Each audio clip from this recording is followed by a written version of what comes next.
Well, as I was thinking about how to put this book together, it seemed to me it would be very helpful early on to have some sort of relatively simple framework to kind of set the bounds for the study. And I came up with these 4 categories. The exact words that I use actually changed a little bit over time as I was trying to search for the right way to put it. But that first category, that government is legitimate. I think I would say that most Christians believe that. I mean, we find texts like Romans 13, 1 Peter 2 that say it quite explicitly. Even obey the emperor as supreme. That's pretty strong. Right. Probably talking about Nero of all people. So, but there are some Christian communities through history that have rejected that, particularly with the Radical Reformation. So I think that's an important thing to say, first of all. And I think it also gets at some of a lot of Christians are very skeptical and very wary about government for understandable reasons.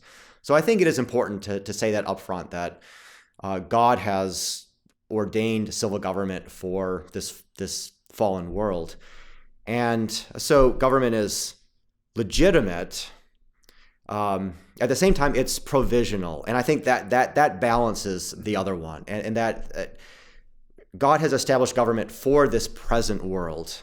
This is not an institution that he has formed for the age to come. You're right. I mean, we do read, of course, at the end of Revelation that the new creation is a city.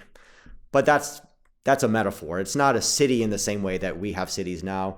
And there's not going to be a need for a sword-bearing sort of government there. And I think both with respect to legitimate and provisional, I try to root this in the covenant with Noah in Genesis 8 and 9, which does ordain the pursuit of justice in this world, but is also in the context of a provisional covenant, a covenant which God sets up for this present world, for as long as the earth endures. And in many ways in service of what God has already promised in 3:15, which the overarching covenant of grace. That's right. That's right. And so I think those first 2 categories sort of balance each other, that we have a sufficiently high view of government to say it is legitimate, but remember that we always have to keep government in its place. And then we have those other 2 categories, so common.